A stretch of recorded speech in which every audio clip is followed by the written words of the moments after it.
Hi everyone, I hope that you're all doing well. Um, Before I begin, I know that this article that you see here, that this is not new. This incident happened, I want to say, like a week ago, or around over a week ago.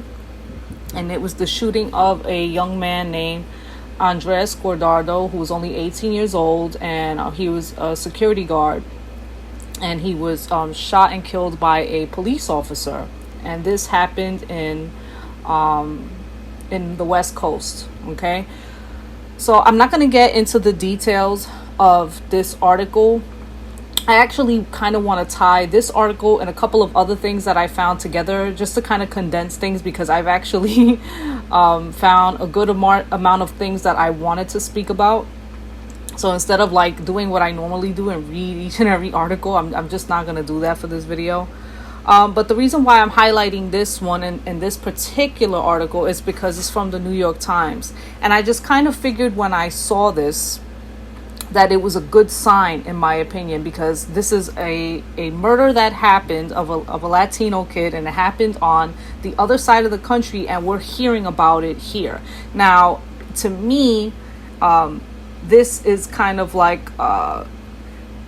this is a good sign. There's just, in my opinion, I mean, of course, obviously what happened to him was horrible. But what I mean is that the fact that incidents that happen to Latino peoples, now that I think that people are hearing, or the mainstream media is hearing our complaints. And because of that, they're like, oh, we need to start highlighting these things in our news media around the country. So the fact that this happened on the West Coast, and the fact that you're hearing about it here from the New York Times, to me is a good sign.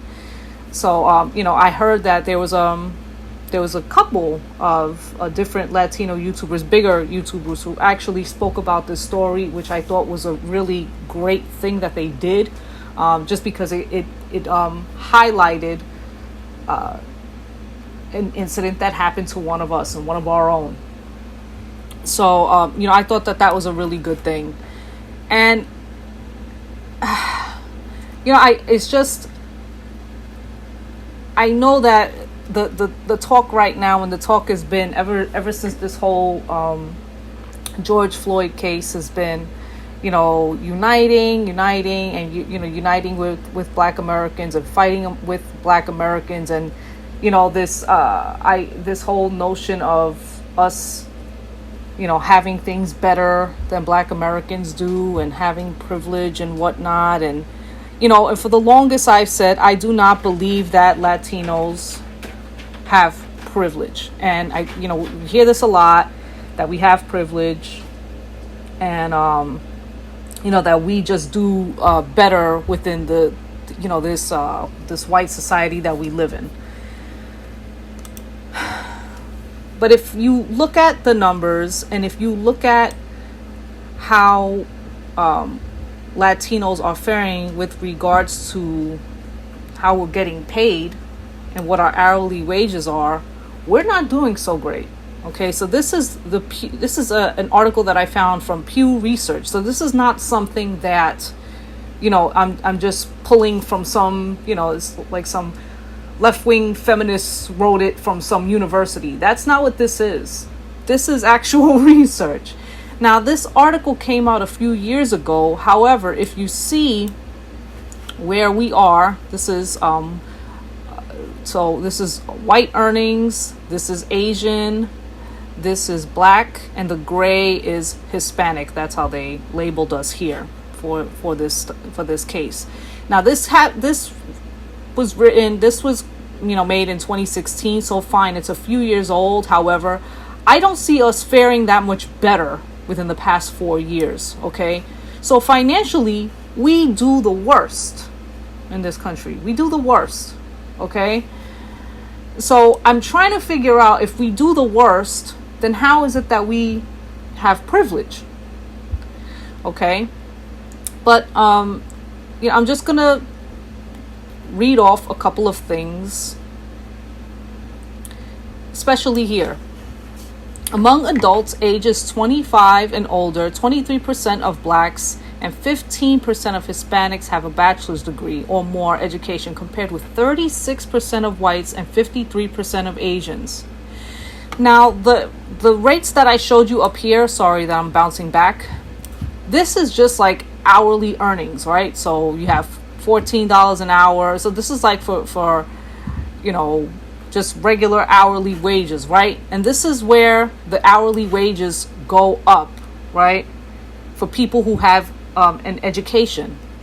But as you can see from what I just read, Latinos it's only 15% of Latinos that have an education. So we are on the lowest end of educational attainment also.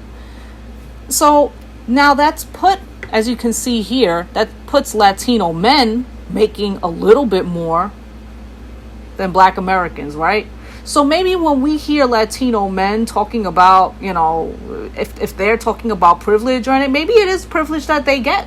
That could very well be it, because when I think of like my family and just Latino men that I've known, my whole life and growing up in the neighborhood that I did, when they go out to work, when they work, they usually didn't have a hard time like going up, or becoming a manager, becoming a director, becoming anything. So they would oftentimes move up in their fields, usually with very little to no problem.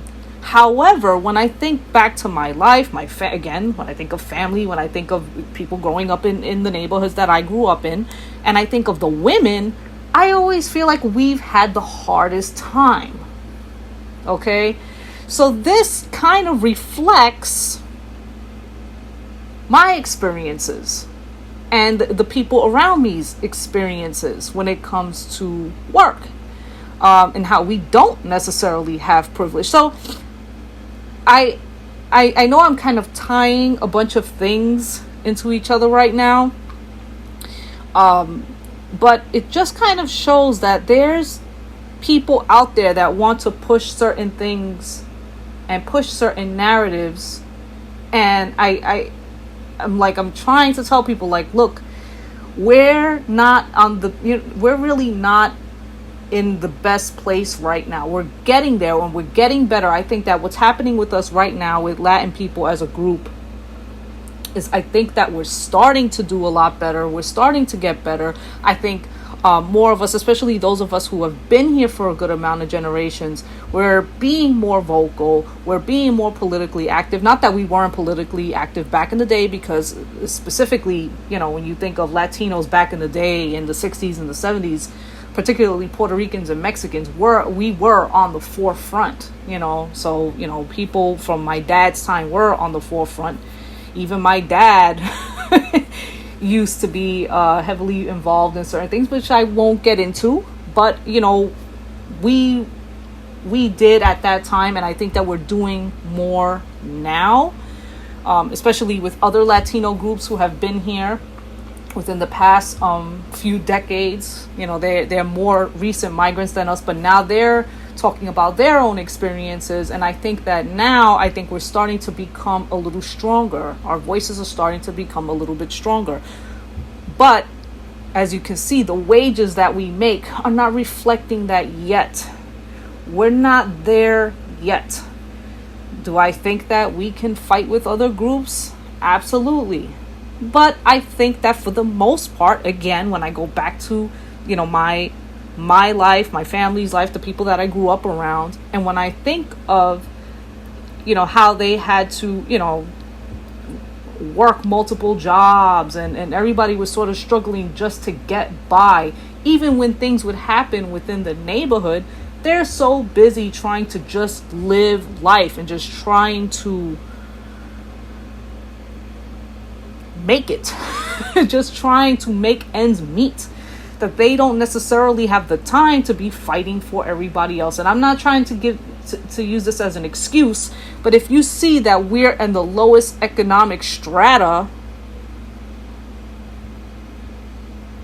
how can you put so much pressure on people that are basically at the lowest right now? Okay, and I'm not trying to say that people shouldn't fight, and I'm not saying that this absolves Latinos for fighting for anything, for fighting for all rights. That's not what I'm saying. But what I'm saying is that this kind of shows you, okay, maybe they're not there yet to be out there fighting yet, and maybe it's now that it's starting to happen. Okay. And here's another thing that I want to mention. And I know that I'm kind of bouncing into different things. While I know that there's a lot of us that have been here for generations, we're considered Americans. We're just straight up Americans. People from Latin America will come here and they'll call us Americans. Fair enough. Fair enough. But when you have children, Latino children, who are immigrant children, who were forcibly brought here to the States by their parents. This was a couple of years ago. I'm sure people remember the migrant caravan, and it was made a big thing on the news, and especially like on these real conservative, Fox News stations were all like, insulting the immigrants, calling them all types of rapists, and they're killers, they're murderers, and they're thieves, and just basically labeling the migrants as these evil, criminals, right? But a lot of them came here with children, and a lot of them were separated from their children, and a lot of them were deported, but their children were left here. And at the time, they put these children in cages. I was always thinking, what happened to these children? Like throughout the past couple of years, since that caravan incident, I was like, what happened to these children? And it turns out that these children are still living in cages, okay?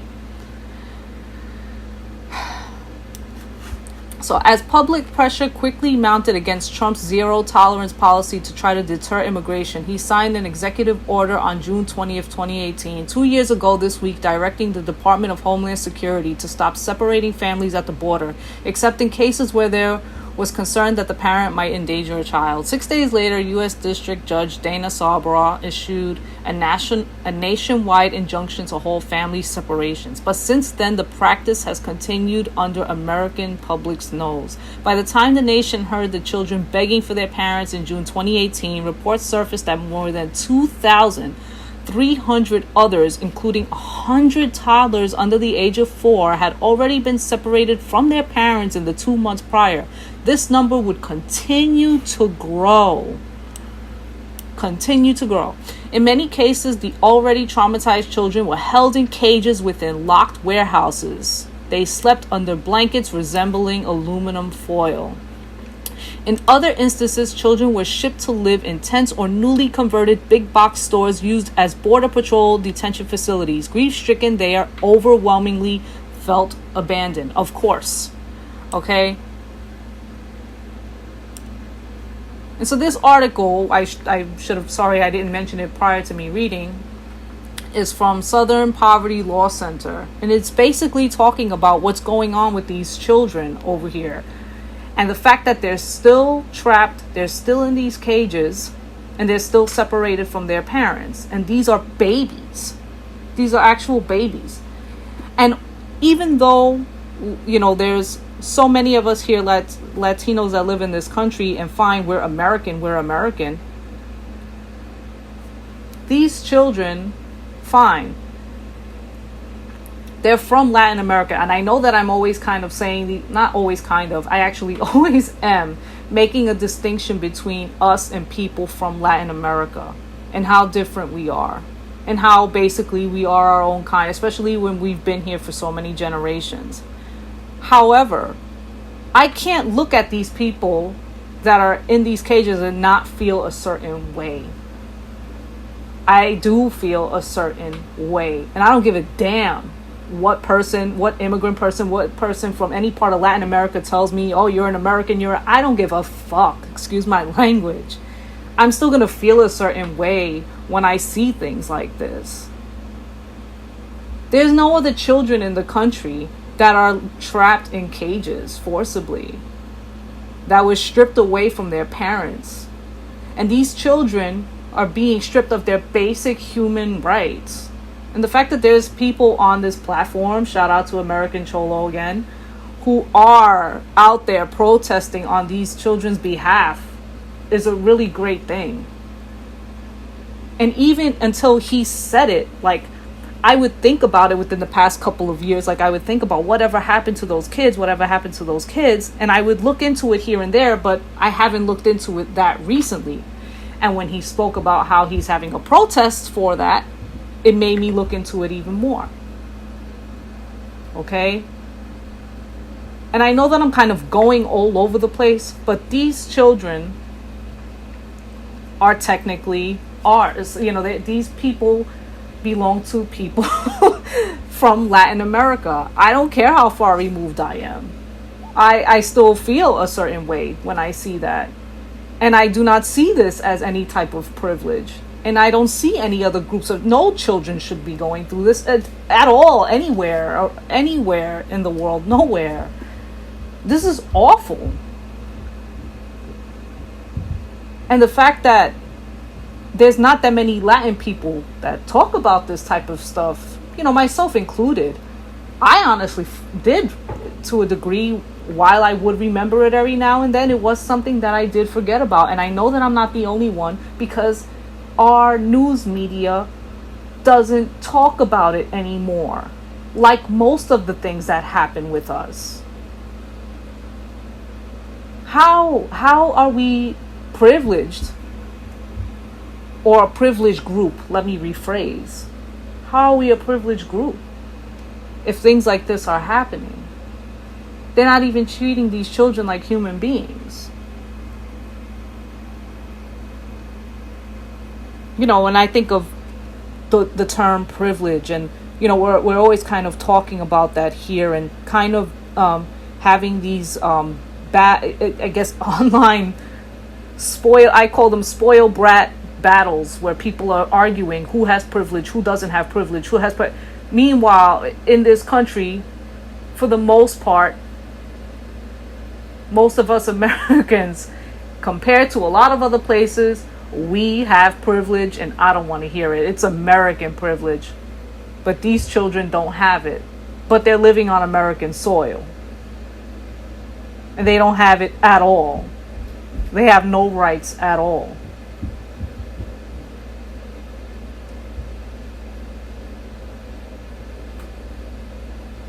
Where's their privilege? And where's their American privilege? Why can't they be, you know, taken into these arguments as Americans, right? That's just not going to happen, because they're just considered illegal. And nobody cares. Most people don't care. So we got all these, you know, Latin people online fighting over bullshit. But nobody wants to talk about this, right?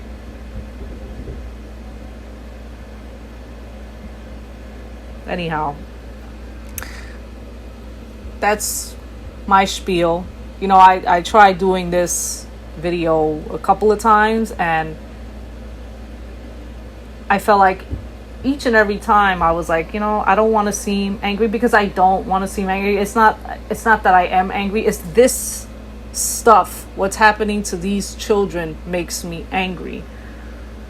What happens with our people, with Latin people, most specifically Latin men, when they're getting shot down by these cops and nobody hears about it, those things make me angry. It doesn't matter who I'm married to. That doesn't change who I am. It doesn't change who the men in my family are. That doesn't change the people that I grew up around. That don't change none of that.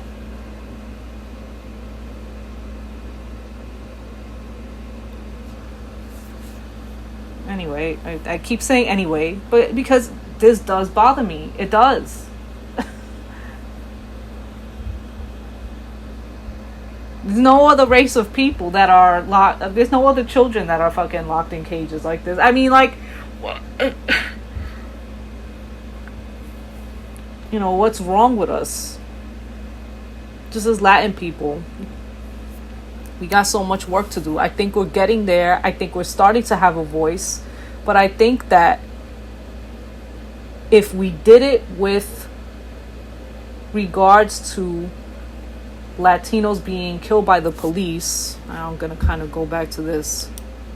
And we were able to get this incident that happened on the West Coast of this poor baby, this 18-year-old baby. He was a baby. And if we were able to get that to the New York Times, then maybe we can get these type of stories to the New York Times. Maybe we can get more national coverage of the things that happen to us as a group. If we did it for that, we got to be able to do it for this. If we did it for this young man who was 18, we got to get to a point where we can do it for this. I think we can do it. And I think, I genuinely think it, I don't care how paranoid it makes me sound, but I genuinely think, especially the people that have the bigger platforms, I genuinely feel like you guys, you're doing something and you are being heard, and there are people out there are, mainstream media, figureheads that are watching and they see it. I think that if you guys keep up with this stuff, that you can do it. So if right now my calling is to the people that have big platforms, the Latin people that have big platforms and they have a big voice, and if by chance they're listening to anything that I'm saying, just keep at it, because I think that we're headed in the right direction. But to say that we have privilege over anybody else, I don't see it. I really don't. I don't. I'm not trying to, again, I'm not trying to make this an oppression Olympics. I'm really not. I'm not, oh, we have it worse, or we have, nah, but we have it pretty bad is what I'm saying. That's all I'm saying. We don't have it great. So let's not be disingenuous about it. Right? I'm going to go for now, and I'll see you guys in my next video.